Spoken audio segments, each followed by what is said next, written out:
Operation Haystack by Frank Herbert. Recording by Phil Chenevert. Operation Haystack was first published in Astounding Science Fiction, May 1959. When the Investigation and Adjustment Scout Cruiser landed on Marak, it carried a man the doctors had no hope of saving. He was alive only because he was in a womb-like crush pod that had taken over most of his vital functions. The man's name was Louis Orne. He had been a blocky, heavy-muscled redhead with slightly off-centered features and the hard flesh of a heavy planet native. Even in the placid repose of near death, there was something clownish about his appearance. His burned, unguent-covered face looked made up for some bizarre show. Marak is the League capital, and the IA Medical Center there is probably the best in the galaxy, but it accepted the crash pod and Orne more as a curiosity than anything else. The man had lost one eye, 3 fingers of his left hand, and part of his hair, suffered a broken jaw, and various internal injuries. He had been in terminal shock for more than 90 hours. Umbo Stetson, Orne's section chief, went back into his cruiser's office after a hospital flitter took pod and patient. There was an added droop to Stetson's shoulders that accentuated his usual slouching stance. His overlarge features were drawn into ridges of sorrow. A general straggling, trampish look about him was not helped by patched blue fatigues. The doctor's words still rang in Stetson's ears. This patient's vital tone is too low to permit operative replacement of damaged organs. He'll live for a while because of the pod, but... And the doctor had shrugged. Stetson slumped into his desk chair, looked out the open port beside him. Some 400 meters below, the scurrying, beetle-like activity of the IA's main field sent up discordant roaring and clattering. 2 rows of other scout cruisers were parked in line with Stetson's port, gleaming red and black needles. He stared at them without really seeing them. It always happens on some routine assignment, he thought. Nothing but a slight suspicion about Heleb. The fact that only women held high office.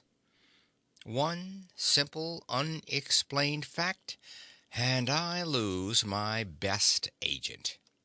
He sighed, turned to his desk, began composing the report. The militant core on the planet Heleb has been eliminated. Occupation force on the ground. No further danger to galactic peace expected from this source. Reason for operation: rediscovery and re-education. After 2 years on the planet, failed to detect signs of militancy. The major indications were: 1. A ruling caste restricted to women, and 2. Disparity between numbers of males and females far beyond the Lutig norm. Senior Field Agent Louis Orne found that the ruling caste was controlling the sex of offspring at conception, see attached details, and had raised a male slave army to maintain its rule. The R&R agent had been drained of information, then killed. Arms constructed on the basis of that information caused critical injuries to Senior Field Agent Orne. He is not expected to live. I am hereby urging that he receive the Galaxy Medal and that his name be added to the Roll of Honor. Stetson pushed the page aside. That was enough for ComGO, who never read anything but the first page anyway. Details were for his aides to chew and digest. They could wait. Stetson punched his desk call box for Orne's service record, set himself to the task he most detested: notifying next of kin. He read, pursing his lips. Home planet, Chargon. Notify in case of accident or death, Mrs. Victoria Orne, mother. He leafed through the pages, reluctant to send the hated message. Orne had enlisted in the Marak Marines at age 17, a runaway from home, and his mother had given post-enlistment consent. 2 years later, scholarship transfer to Uni Galacta, the R&R school here on Marak.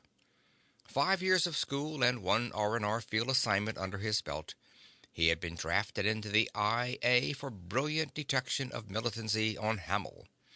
And 2 years later, kaput. Abruptly, Stetson hurled the service record at the gray metal wall across from him. Then he got up, brought the record back to his desk, smoothing the pages. There were tears in his eyes. He flipped a switch on his desk, dictated the notification to Central Secretarial, ordered it sent out priority. Then he went groundside and got drunk on Hochar brandy, Orne's favorite drink. The next morning there was a reply from Chargon. Louis Orne's mother too ill to travel, sisters being notified. Please ask Mrs. Ipscott Ballone of Marak, wife of High Commissioner, to take over for family. It was signed, Madrina Orne Standish, sister. With some misgivings, Stetson called the residence of Ipscott Ballone, leader of the majority party in the Marak Assembly. Mrs. Ballone took the call with blank screen. There was a sound of running water in the background. Stetson stared at the grayness swimming in his desk visor. He always disliked a blank screen. A baritone husk of a voice said, "This is Polly Ballone." Stetson introduced himself, relayed the Chargon message. "Victoria's boy dying? Here? Oh, the poor thing. And Madrina's back on Chargon. The election. Oh, yes, of course. I'll get right over to the hospital." Stetson signed off, broke the contact. The High Commissioner's wife yet, he thought. Then, because he had to do it, he walled off his sorrow, got to work. At the medical center, the oval creche containing Orne hung from ceiling hooks in a private room. There were humming sounds in the dim, watery greenness of the room, rhythmic chuggings, sighings. Occasionally a door opened almost soundlessly and a white-clad figure would check the graph tapes on the creche's meters. Orne was lingering. He became the major conversation piece at the interns' coffee breaks. "That agent who was hurt on Heleb, he's still with us. Man, they must build those guys different from the rest of us. Yeah, understand he's got only about an eighth of his insides. Liver, kidney, stomach, all gone. Lay you odds he doesn't last out the month. Look what old sure thing McTavish wants to bet on." On the morning of the 88th day in the creche, the day nurse came into Orne's room, lifted the inspection hood, looked down at him. The day nurse was a tall, lean-faced professional who had learned to meet miracles and failures with equal lack of expression. However, this routine with a dying IA operative had lulled her into a state of psychological unpreparedness. Any day now, poor guy, she thought. And she gasped as he opened his sole remaining eye, said, "Did they clobber those dames on Heleb?" "Yes, sir," she blurted out. "They really did, sir." "Good." Orne closed his eye, his breathing deepened. The nurse rang frantically for the doctors. It had been an indeterminate period in a blank fog for Orne, then a time of pain, and the gradual realization that he was in a creche. Had to be. He could remember his sudden exposure on Heleb, the explosion, then nothing. Good old creche. It made him feel safe now, shielded from all danger. Orne began to show minute but steady signs of improvement. In another month, the doctors ventured an intestinal graft that gave him a new spurt of energy. 2 months later, they replaced missing eye and fingers, restored his scalp line, worked artistic surgery on his burn scars. 14 months, 11 days, 5 hours, and 2 minutes after he had been picked up as good as dead, Orne walked out of the hospital under his own power, accompanied by a strangely silent Umbo Stetson. Under the dark blue IA field cape, Orne's coverall uniform fitted his once muscular frame like a deflated bag. But the pixie light had returned to his eyes, even to the eye he had received from a nameless and long dead donor. Except for the loss of weight, he looked to be the same Louis Orne. If he was different beyond the spare parts, it was something he only suspected, something that made the idea twice born not a joke. Outside the hospital, clouds obscured Marok's green sun. It was mid-morning. A cold spring wind bent the pile lawn, tugged fitfully at the border plantings of exotic flowers around the hospital's landing pad. Orne stepped on the steps above the pad, breathed deeply of the chill air. "Beautiful day," he said. Stetson reached out a hand to help Orne down the steps, hesitated, put the hand back in his pocket. Beneath the section's chief look of weary superciliousness, there was a note of anxiety. His big features were set in a frown. The drooping eyelids failed to conceal a sharp, measuring stare. Orne glanced at the sky in the southwest. "The flitter ought to be here any minute." A gust of wind tugged at his cape. He staggered, caught his balance. "I feel good." "You look like something left over from a funeral," growled Stetson.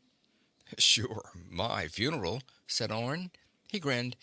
"Anyway, I was getting tired of that walk-around type morgue. All my nurses were married." "I'd almost stake my life that I could trust you," muttered Stetson. Orne looked at him. "No, no, Stet. Stake my life. I'm used to it." Stetson shook his head. "No, damn it. I trust you, but you deserve a peaceful convalescence. We've no right to saddle you with—" "Stet?" Orne's voice was low, amused. "Huh?" Stetson looked up. "Let's save the noble act for someone who doesn't know you," said Orne. "You've a job for me. Okay, you've made the gesture for your conscience." Stetson produced a wolfish grin. "All right, so we're desperate and we haven't much time. In a nutshell, since you're going to be a house guest at the Ballones, we suspect Ipscott Ballone of being the head of a conspiracy to take over the government." "What do you mean, take over the government?" demanded Orne. "The Galactic High Commissioner is the government, subject to the Constitution and the assemblymen who elected him." "We've a situation that could explode into another Rim war, and we think he's at the heart of it," said Stetson. "We've 81 touchy planets, all of them old-time steadies that have been in the League for years. And on every one of them, we have reason to believe there's a clan of traitors sworn to overthrow the League, even on your home planet, Chargon." "You want me to go home for my convalescence?" asked Orne. "I haven't been there since I was 17. I'm not sure that—" "No, damn it. We want you as the Ballone's house guest. And speaking of that, would you mind explaining how they were chosen to ride herd on you?" "That's an odd thing," said Orne. "All those gags in the IA about old upshook Ipscott Ballone. And then I find that his wife went to school with my mother." "Have you met himself?" "He brought his wife to the hospital a couple of times." Again Stetson looked to the southwest, then back to Orne. A pensive look came over his face. "Every school kid knows how the Nathians and the Marakian League fought it out in the Rim War, how the old civilization fell apart, and it all seems kind of distant," he said. "500 standard years," said Orne. And maybe no further away than yesterday, murmured Stetson. He cleared his throat. And Orne wondered why Stetson was moving so cautiously. Something deep troubling him. A sudden thought struck Orne. He said, "You spoke of trust. Has this conspiracy involved the IA?" "We think so," said Stetson. "About a year ago, an R&R archaeological team was nosing around some ruins on Dabi. The place was all but vitrified in the Rim War, but a whole bank of records from a Nathian outpost escaped." He glanced sidelong at Orne. The Ra and Ra boys couldn't make sense out of the records. No surprise. They called in an IA crypt analyst. He broke a complicated substitution cipher. When the stuff started making sense, he pushed the panic button. "For something the Nathians wrote 500 years ago?" Stetson's drooping eyelids lifted.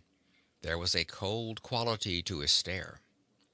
"This was a routing station for key Nathian families," he said. "Trained refugees. An old dodge, been used as long as there've been—" "But 500 years, Stet?" "I don't care if it was 5,000 years," barked Stetson. "We've intercepted some scraps since then that were written in the same code. The bland confidence of that. Wouldn't that gall you?" He shook his head. "And every scrap we've intercepted deals with the coming elections." "But the election's only a couple of days off," protested Orne. Stetson glanced at his wrist chrono. "42 hours to be exact," he said. "Some deadline." "Any names in these old records?" asked Orne. Stetson nodded. "Names of planets, yes. People, no. Some code names, but no cover names. Code name on Chargon was Winner. That ring any bells with you?" Orne shook his head. "No. What's the code name here?" "The Head," said Stetson. "But what good does that do us? They're sure to have changed those by now." "They didn't change their communications code," said Orne. "No, they didn't." "We must have something on them. Some leads," said Orne. He felt that Stetson was holding back something vital. "Sure," said Stetson. "We have history books. They say the Nathians were top drawer in political mechanics. We know for a fact they chose landing sites for their refugees with diabolical care. Each family was told to dig in, grow up with the adopted culture, develop the weak spots, build an underground, train their descendants to take over. They set out to bore from within, to make victory out of defeat. The Nathians were long on patience. They came originally from nomad stock on Nathia II. Their mythology calls them Arbs or Erbs. Go review your 7th grade history. You'll know almost as much as we do." "Like looking for the traditional needle in the haystack," muttered Orne. "How come you suspect High Commissioner Upshook?" Stetson wet his lips with his tongue. "One of the Ballones' 7 daughters is currently at home," he said. "Name's Diana. A field leader in the IA women. One of the Nathian code messages we intercepted had her name as addressee." "Who sent the message?" asked Orne. "What was it all about?" Stetson coughed. "You know, Lou, we cross-check everything. The message was signed MOS. The only MOS that came out of the comparison was on a routine next of kin reply. We followed it down to the original copy, and the handwriting checked. Name of Madrina Orne Standish." "Maddie?" Orne froze, turned slowly to face Stetson. "So that's what's troubling you." "We know you haven't been home since you were 17, said Stetson. "Your record with us is clean.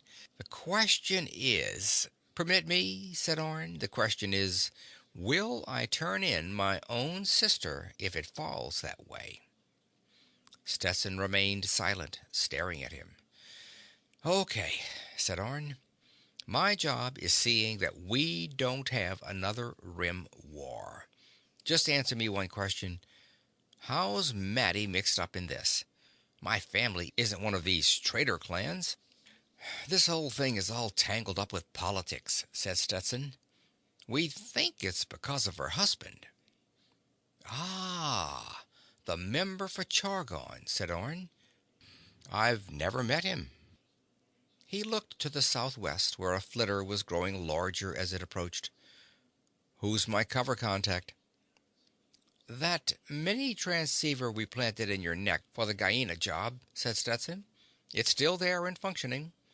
Anything happens around you, we hear it. Orne touched the subvocal stud at his neck, moved his speaking muscles without opening his mouth. A surf-hissing voice filled the matching transceiver in Stetson's neck. You pay attention while I'm making a play for this Diana balloon, you hear? Then you'll know how an expert works. Don't get so interested in your work that you forget why you're out there, growled Stetson. Mrs. Balloon was a fat little mouse of a woman. She stood almost in the center of the guest room of her home, hands clasped across the paunch of a long, dull silver gown. She had demure gray eyes, grandmotherly gray hair combed straight back in a jeweled net, and that shocking baritone husk of a voice issuing from a small mouth. Her figure sloped out from several chins to a matronly bosom, then dropped straight like a barrel. The top of her head came just above Orne's dress epaulets. We want you to feel at home here, Louis, she husked. You're to consider yourself one of the family. Orne looked around at the Balloon guest room. Low-key furnishings with an old-fashioned selectacol for change of decor. A polo window looked out onto an oval swimming pool, the glass muted to dark blue. It gave the outside a moonlight appearance. There was a contour bed against one wall, several built-ins, and a door partly open to reveal bathroom tiles. Everything traditional and comfortable. I already do feel at home, he said. You know, your house is very like our place on Chargon. I was surprised when I saw it from the air. Except for the setting, it looks almost identical. I guess your mother and I shared ideas when we were at school, said Polly. We were very close friends. You must have been to do all this for me, said Orne. I don't know how I'm ever going to... Ah, here we are. A deep masculine voice boomed from the open door behind Orne. He turned, saw Ipscott Balloun, High Commissioner of the Morakian League. Balloun was tall, had a face of harsh angles and deep lines, dark eyes under heavy brows, black hair trained in receding waves. There was a look of ungainly clumsiness about him. He doesn't strike me as the dictator type, thought Orne. But that's obviously what Stets suspects. Glad you made it out all right, son, boomed Balloun. He advanced into the room, glancing around. Hope everything's to your taste here. Louis was just telling me that our place is very like his mother's home on Chargon, said Polly. It's old-fashioned, but we like it, said Balloun. Just a great big tetragon on a central pivot. We can turn any room we want to the sun, the shade, or the breeze. But we usually leave the main salon pointing northeast. View of the capital, you know. We have a sea breeze on Chargon that we treat the same way, said Orne. I'm sure Louis would like to be left alone for a while now, said Polly. This is his first day out of the hospital. We mustn't tire him. She crossed to the polo window, adjusted it to neutral gray, turned the selectacol, and the room's color dominance shifted to green.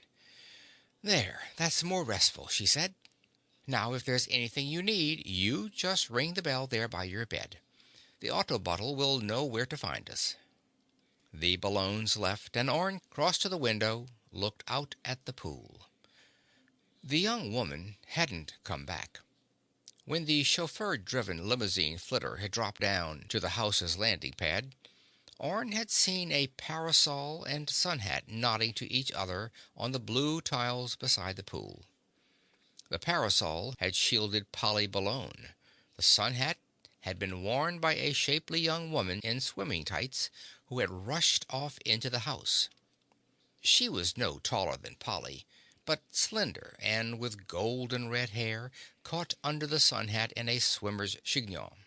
She was not beautiful, face too narrow with suggestions of Ballone's cragginess and the eyes overlarge, but her mouth was full-lipped, chin strong, and there had been an air of exquisite assurance about her. The total effect had been one of striking elegance, extremely feminine. Orne looked beyond the pool, wooded hills, and dimly on the horizon a broken line of mountains. The Ballones lived in expensive isolation. Around them stretched miles of wilderness, rugged with planned neglect. Time to report in, he thought. Orne pressed the next stud on his transceiver, got Stetson, told him what had happened to this point. "All right," said Stetson. "Go find the daughter. She fits the description of the gal you saw by the pool." "That's what I was hoping," said Orne. He changed into light blue fatigues, went to the door of his room, let himself out into a hall. A glance at his wrist chrono showed that it was shortly before noon, time for a bit of scouting before they called lunch. He knew from his brief tour of the house and its similarity to the home of his childhood that the hall led into the main living salon. The public rooms and men's quarters were in the outside ring. Secluded family apartments and women's quarters occupied the intersection. Orne made his way to the salon. It was long, built around two sections of the tetragon, and with low divans beneath the view windows. The floor was thick pile rugs pushed one against another in a crazy patchwork of reds and browns. At the far end of the room, someone in blue fatigues like his own was bent over a stand of some sort. The figure straightened. At the same time, a tinkle of music filled the room. He recognized the red gold hair of the young woman he had seen beside the pool. She was wielding two mallets to play a stringed instrument that lay on its side supported by a carved wood stand. He moved up behind her, his footsteps muffled by the carpeting. The music had a curious rhythm that suggested figures dancing wildly around firelight. She struck a final chord, muted the strings. "That makes me homesick," said Orne. "Oh!" She whirled, gasped, then smiled. "You startled me. I thought I was alone." "Sorry, I was enjoying the music." "I'm Diana Balone," she said. "You're Mr. Orne. Lou to all of the Balone family, I hope," he said. "Of course, Lou." She gestured at the musical instrument. "This is very old. Most find its music, well, rather weird. It's been handed down for generations in Mother's family." "The Kaithra," said Orne. "My sisters play it. Been a long time since I've heard one." "Oh, of course," she said. "Your mother's—" She stopped, looked confused. "I've got to get used to the fact that I mean, that we have a strange man around the house who isn't exactly strange." Orne grinned. In spite of the blue IA fatigues and a rather severe pulled-back hairdo, this was a handsome woman. He found himself liking her, and this caused him a feeling near self-loathing. She was a suspect. He couldn't afford to like her. But the Ballones were being so decent, taking him in like this. And how was their hospitality being repaid? By spying and prying. Yet his first loyalty belonged to the IA, to the peace it represented. He said, rather lamely, "I hope you get over the feeling that I'm strange." "I'm over it already," she said. She linked arms with him and said, "If you feel up to it, I'll take you on the deluxe guided tour." By nightfall, Orne was in a state of confusion. He had found Diana fascinating, and yet the most comfortable woman to be around that he had ever met. She liked swimming, palioki hunting, detar apples. She had a pooh-pooh attitude toward the older generation that she said she'd never before revealed to anyone. They had laughed like fools over utter nonsense.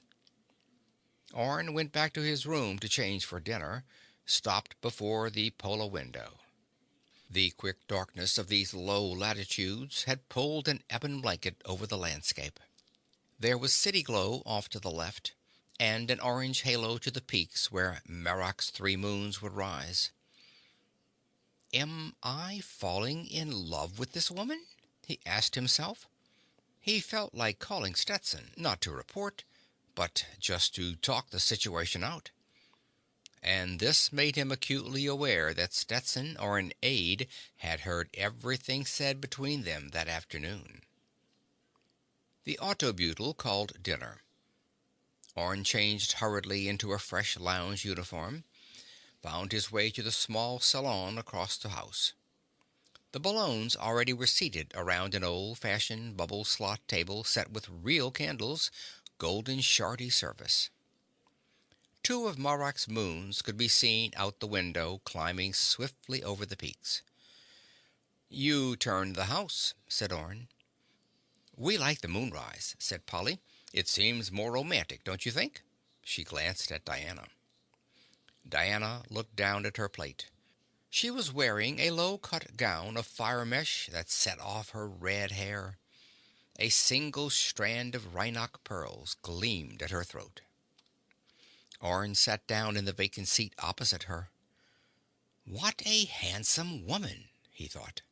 Polly, on Orne's right, looked younger and softer in a green stola gown that hazed her barrel contours. Ballone, across from her, wore black lounging shorts and knee-length kubi jacket of golden pearl cloth. Everything about the people and setting reeked of wealth, power. For a moment, Orne saw that Stetson's suspicions could have basis in fact. Ballone might go to any lengths to maintain this luxury. Orne's entrance had interrupted an argument between Polly and her husband. They welcomed him, went right on without inhibition. Rather than embarrassing him, this made him feel more at home, more accepted. "But I'm not running for office this time," said Ballone patiently. "Why do we have to clutter up the evening with that many people just to—" "Our election night parties are traditional," said Polly. "Well, I'd just like to relax quietly at home tomorrow," he said. "Take it easy with just the family here and not have to—" "It's not like it was a big party," said Polly. "I've kept the list to 50. Diana straightened, said, "This is an important election, Daddy. How could you possibly relax? There's 73 seats in question. The whole balance. If things go wrong in just the Alquez section, why, you could be sent back to the floor. You'd lose your job as, someone else could take over as—" "Welcome to the job," said Ballone. "It's a headache." He glanced at Orne. "Sorry to burden you with this, my boy, but the women of this family run me ragged. I guess from what I hear that you had a pretty busy day, too." He smiled paternally at Diana. "And your first day out of the hospital." "She sets quite a pace, but I've enjoyed it," said Orne. "We're taking the small flitter for a tour of the wilderness area tomorrow," said Diana. "Lou can relax all the way. I'll do the driving." "Be sure you're back in plenty of time for the party," said Polly. "Can't have—" She broke off at a low bell from the alcove behind her. "That'll be for me. Excuse me, please. No, don't get up." Orne bent to his dinner as it came out of the bubble slot beside his plate. Meat in an exotic sauce. Cyric champagne. Polyak au simil. More luxury. Presently Polly returned, resumed her seat. "Anything important?" asked Ballone. "Only a cancellation for tomorrow night. Professor Wingard is ill." "I'd just as soon it was cancelled down to the four of us," said Ballone. Unless this is a pose, this doesn't sound like a man who wants to grab more power, thought Orne. Scotty, you should take more pride in your office, snapped Polly. You're an important man. If it weren't for you, I'd be a nobody and prefer it, said Malone. He grinned at Orne. I'm a political idiot compared to my wife. Never saw anyone who could call the turn like she does. Runs in her family. Her mother was the same way. Orne stared at him, fork raised from plate and motionless. A sudden idea had exploded in his mind. You must know something of this life, Lewis, said Malone. Your father was member for Chargon once, wasn't he? Yes, murmured Orne, but that was before I was born. He died in office. He shook his head, thought, it couldn't be. But do you feel all right, Lou? Asked Diana. You're suddenly very pale. Just tired, said Orne. Guess I'm not used to so much activity. And I've been a beast keeping you so busy today, she said. Don't you stand on ceremony here, son, said Polly. She looked concerned. You've been very sick, and we understand. If you're tired, you go right on into bed. Orne glanced around the table, met anxious attention in each face. He pushed his chair back and said, Well, if you really don't mind. Mind? Barked Polly. You scoot along now. See you in the morning, Lou, said Diana. He nodded, turned away thinking, what a handsome woman. As he started down the hall, he heard Malone say to Diana, Di, perhaps you'd better not take that boy out tomorrow. After all, he is supposed to be here for a rest. Her answer was lost as Orne entered the hall, closed the door. In the privacy of his room, Orne pressed the transceiver stud at his neck and said, Stet? A voice hissed in his ears. This is Mr. Stetson's relief. Orne, isn't it? Yes. I want to check right away on those Nathian records the archaeologists found. Find out if Heleb was one of the planets they seeded. All right, hang on. There was a long silence, then... Lou, this is Stet. How come the question about Heleb? Was it on that Nathian list? Negative. Why'd you ask? Are you sure, Stet? It'd explain a lot of things. It's not on the list, but... Wait a minute. Silence. Then, Heleb was on line of flight to Auriga, and Auriga was on the list. We've reason to doubt they put anyone down on Auriga. If their ship ran into trouble... That's it, snapped Orne. Keep your voice down or talk subvocally, ordered Stetson. Now answer my question. What's up? Something so fantastic it frightens me, said Orne. Remember that the women who ruled Heleb bred female or male children by controlling the sex of their offspring at conception? The method was unique. In fact, our medics thought it was impossible until... You don't have to remind me of something we want buried and forgotten, interrupted Stetson. Too much chance for misuse of that formula. Yes, said Orne. But what if your Nathian underground is composed entirely of women bred the same way? What if the Heleb women were just a bunch who got out of hand because they lost contact with the main element? Holy moly, blurted Stetson. Do you have evidence? Nothing but a hunch, said Orne. Do you have a list of the guests who'll be here for the election party tomorrow? We can get it. Why? Check for women who mastermind their husbands in politics. Let me know how many and who. Lou, that's not enough to... That's all I can give you for now, but I think I'll have more. Remember that... He hesitated, spacing his words as a new thought struck him. The Nathians were nomads. Day began early for the Ballones. In spite of its being election day, Ballone took off for his office an hour after dawn. See what I mean about this job owning you? He asked Orne. "We're going to take it easy today, Lou," said Diana. She took his hand as they came up the steps after seeing her father to his limousine flitter. The sky was cloudless. Orne felt himself liking her hand in his, liking the feel of it too much. He withdrew his hand, stood aside, and said, "Lead on." "I've got to watch myself," he thought. "She's too charming." "I think a picnic," said Diana. "There's a little lake with grassy banks off to the west. We'll take viewers and a couple of good novels. This'll be a do-nothing day." Orne hesitated. There might be things going on at the house that he should watch, but no, if he was right about this situation, then Diana could be the weak link. Time was closing in on them, too. By tomorrow, the Nathians could have the government completely under control. It was warm beside the lake. There were purple and orange flowers above the grassy bank. Small creatures flitted and cheeped in the brush and trees. There was a grumus in the reeds at the lower end of the lake, and every now and then it honked like an old man clearing his throat. "When we girls were all at home, we used to picnic here every 8-day," said Diana. She lay on her back on the ground mat they'd spread. Orne sat beside her, facing the lake. "We made a raft over there on the other side," she said. She sat up, looked across the lake. "You know, I think pieces of it are still there. See?" She pointed at a jumble of logs. As she gestured, her hand brushed Orne's. Something like an electric shock passed between them.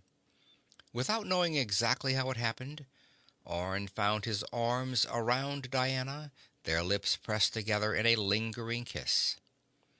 Panic was very close to the surface in Orne. He broke away. "I didn't plan for that to happen," whispered Diana. "Nor I," muttered Orne. He shook his head. "Sometimes things can get into an awful mess." Diana blinked. "Lou, don't you like me?" He ignored the monitoring transceiver, spoke his mind. They'll think it's just part of the act, he thought, and the thought was bitter. "Like you?" he asked. "I think I'm in love with you." She sighed, leaned against his shoulder. "Then what's wrong? You're not already married. Mother had your service record checked." Diana smiled impishly. "Mother has second sight." The bitterness was like a sour taste in Orne's mouth.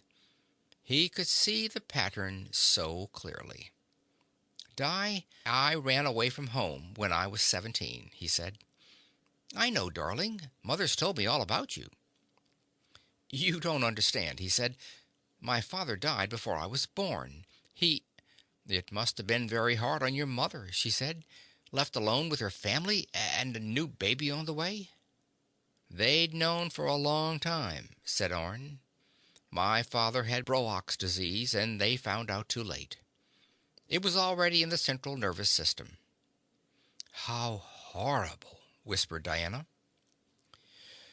Orne's mind felt suddenly like a fish out of water. He found himself grasping at a thought that flopped around just out of reach. "Dad was in politics," he whispered. He felt as though he were living in a dream. His voice stayed low, shocked. "From when I first began to talk, Mother started grooming me to take his place in public life." "And you didn't like politics," said Diana. "I hated it," he growled. "First chance, I ran away. One of my sisters married a young fellow who's now the member for Chargon. I hope he enjoys it." "That'd be Maddie," said Diana. "You know her?" asked Orne. Then he remembered what Stetson had told him, and the thought was chilling. "Of course I know her," said Diana. "Lou, what's wrong with you?" "You'd expect me to play the same game, you calling the shots," he said. "Shoot for the top, cut and scramble, claw and dig." "By tomorrow all that may not be necessary," she said. Orne heard the sudden hiss of the carrier wave in his neck transceiver, but there was no voice from the monitor. "What's happening tomorrow?" he asked. The election, silly, she said. Lou, you're acting very strangely. Are you sure you're feeling all right? She put a hand to his forehead. Perhaps we'd... Just a minute, said Orne. About us. He swallowed. She withdrew her hand. I think my parents already suspect. We Ballones are notorious love at first sighters. Her overlarge eyes studied him fondly. You don't feel feverish, but maybe we'd better... What a dope I am, snarled Orne. I just realized that I have to be a Nathian too. You just realized? She stared at him. There was a hissing gasp in Orne's transceiver. The identical patterns in our families, he said. Even to the houses. And there's the real key. What a dope. He snapped his fingers. The head. Polly, your mother's the grand boss woman, isn't she? But, darling, of course. You'd better take me to her, and fast, snapped Orne. He touched the stud at his neck, but Stetson's voice intruded. Great work, Lou. We're moving in a special shock force. Can't take any chances with... Orne spoke aloud in panic. Stet, you get out to the Ballones. You get there alone. No troops. Diana had jumped to her feet, backed away from him. What do you mean? Demanded Stetson. I'm saving our stupid necks, barked Orne. Alone, you hear? Or we'll have a worse mess on our hands than any Rim War. There was an extended silence. You hear me, Stet? Demanded Orne. Okay, Lou, we're putting the O-Force on standby. I'll be at the Ballones in 10 minutes. ComGeo will be with me. Pause. And you'd better know what you're doing. It was an angry group in the corner of the Ballones' main salon. Louvered shades cut the green glare of a noon sun. In the background there was the hum of air conditioning and the clatter of robo-servants preparing for the night's election party.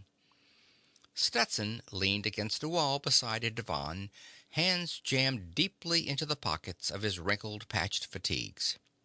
The wagon tracks furrowed his high forehead. Near Stetson, Admiral Sobat Spencer, the IA's commander of galactic operations, paced the floor. ComGeo was a bull-necked bald man with wide blue eyes, a deceptively mild voice. There was a caged animal look to his pacing. 3 steps out, 3 steps back. Polly Ballone sat on the divan. Her mouth was pulled into a straight line.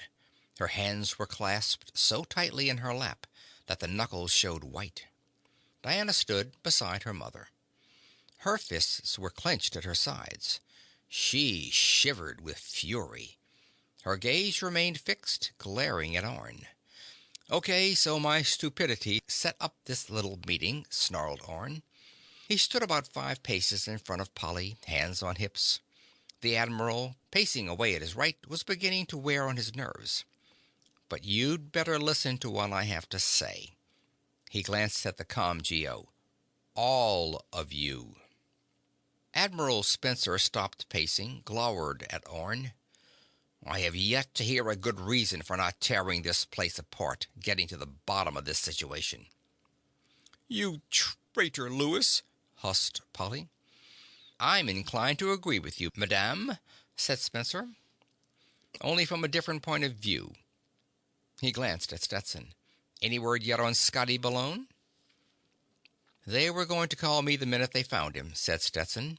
His voice sounded cautious, brooding. You were coming to the party here tonight, weren't you, Admiral? Said Orne. What's that have to do with anything? Demanded Spencer. Are you prepared to jail your wife and daughters for conspiracy? Asked Orne. A tight smile played around Polly's lips. Spencer opened his mouth, closed it soundlessly. The Nathians are mostly women, said Orne. There's evidence that your womenfolk are among them. The Admiral looked like a man who had been kicked in the stomach. What evidence? He whispered. I'll come to that in a moment, said Orne. Now, note this. The Nathians are mostly women. There were only a few accidents and a few planned males, like me. That's why there were no family names to trace. Just a tight little female society, all working to positions of power through their men. Spencer cleared his throat, swallowed. He seemed powerless to take his attention from Orne's mouth. My guess, said Orne, is that about 30 or 40 years ago, the conspirators first began breeding a few males, grooming them for really choice top positions. Other Nathian males, the accidents where sex control failed, they never learned about the conspiracy. These new ones were full-fledged members. That's what I'd have been if I'd panned out as expected. Polly glared at him, looked back at her hands. That part of the plan was scheduled to come to a head with this election, said Orne. If they pulled this one off, they could move in more boldly. You're in way over your head, boy, growled Polly. You're too late to do anything about us. We'll see about that, barked Spencer. He seemed to have regained his self-control. A little publicity in the right places, some key arrests, and... No, said Orne. She's right. It's too late for that. It was probably too late 100 years ago. These dames were too firmly entrenched even then. Stetson straightened away from the wall, smiled grimly at Orne. He seemed to be understanding a point that the others were missing. Diana still glared at Orne. Polly kept her attention on her hands, the tight smile playing about her lips. These women probably control 1 out of 3 of the top positions in the League, said Orne. Maybe more. Think, Admiral. Think what would happen if you exposed this thing. There'd be secessions, riots, sub-governments would topple. The central government would be torn by suspicions and battles. What breeds in that atmosphere? He shook his head. The Rim War would seem like a picnic. We can't just ignore this, barked Spencer. He stiffened, glared at Orne. We can, and we will, said Orne. No choice. Polly looked up, studied Orne's face. Diana looked confused. Once a Nathian, always a Nathian, eh? Snarled Spencer. There's no such thing, said Orne. 500 years cross-breeding with other races saw to that. They're merely a secret society of astute political scientists. He smiled wryly at Polly, glanced back at Spencer. Think of your own wife, sir. In all honesty, would you be ComGO today if she hadn't guided your career? Spencer's face darkened. He drew in his chin, tried to stare Orne down. Failed. Presently he chuckled wryly. Soby is beginning to come to his senses, said Polly. You're about through, son. Don't underestimate your future son-in-law, said Orne. Ha! Barked Diana. I hate you, Lewis Orne. You'll get over that, said Orne mildly. Oh! Diana quivered with fury. My major point is this, said Orne. Government is a dubious glory. You pay for your power and wealth by balancing on the sharp edge of the blade. That great amorphous thing out there, the people, has turned and swallowed many governments. The only way you can stay in power is by giving good government. Otherwise, sooner or later, your turn comes. I can remember my mother making that point.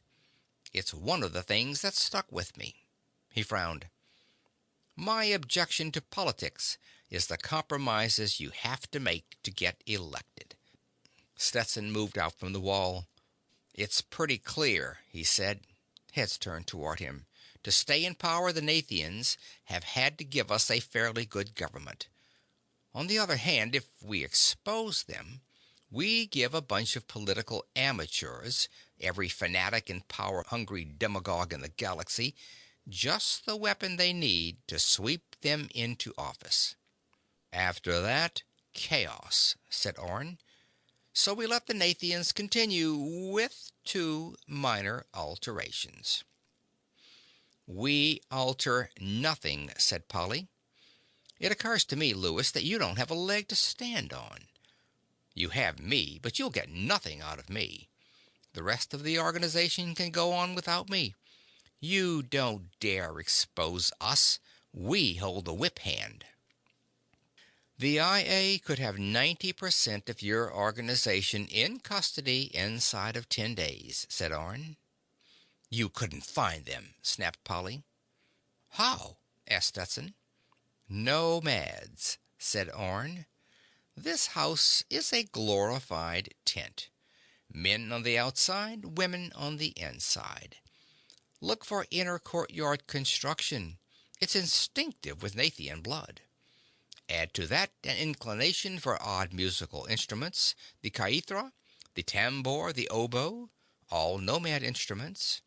Add to that female dominance of the family, an odd twist on the nomad heritage, but not completely unique. Check for predominance of female offspring. Dig into political background. We'll miss damn few. Polly just stared at him, mouth open. Spencer said, Things are moving too fast for me. I know just one thing. I'm dedicated to preventing another Rim War. If I have to jail every last one of...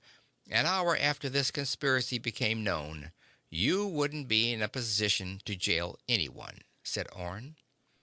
The husband of a Nathian? You'd be in jail yourself, or more likely dead at the hands of a mob. Spencer paled. What's your suggestion for compromise? Asked Polly. Number one, the IA gets veto power on any candidate you put up, said Orne. Number two, you can never hold more than 2/3 of the top offices. Who in the IA vetoes our candidates? Asked Polly. Admiral Spencer, Stet, myself.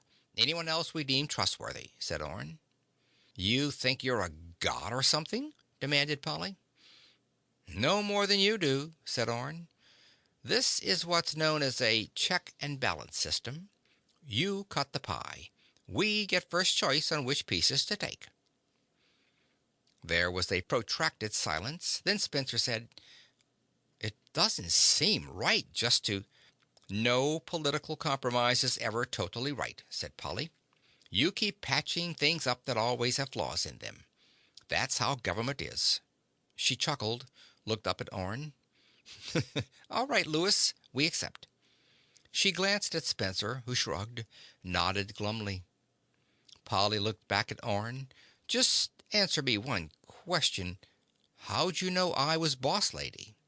Easy, said Orne. The records we found said the Nathian, he'd almost said traitor, family on Marok was coded as the head. Your name, Polly, contains the ancient word Paul, which means head. Polly looked at Stetson. Is he always that sharp? Every time, said Stetson. If you want to go into politics, Louis, said Polly, I'd be delighted to. I'm already in politics as far as I want to be, growled Orne. What I really want is to settle down with Di, catch up on some of the living I've missed. Diana stiffened. I never want to see, hear from, or hear of Mr. Louis Orne ever again, she said. That is final, emphatically final. Orne's shoulders drooped. He turned away, stumbled, and abruptly collapsed full length on the thick carpets. There was a collective gasp behind him. Stetson barked, Call a doctor. They warned me at the hospital he was still hanging on a thin thread. There was the sound of Polly's heavy footsteps running toward the hall. Lou! It was Diana's voice. She dropped to her knees beside him, soft hands fumbling at his neck, his head. Turn him over and loosen his collar, snapped Spencer. Give him air. Gently, they turned Orne onto his back. He looked pale. Diana loosened his collar, buried her face against his neck. Oh, Lou, I'm sorry, she sobbed. I didn't mean it. Please, Lou, don't die. Please. Orne opened his eyes, looked up at Spencer and Stetson. There was the sound of Polly's voice talking rapidly on the phone in the hall. He could feel Diana's cheek warm against his neck, the dampness of her tears. Slowly, deliberately, Orne winked at the two men. End of Operation Haystack. This recording is in the public domain.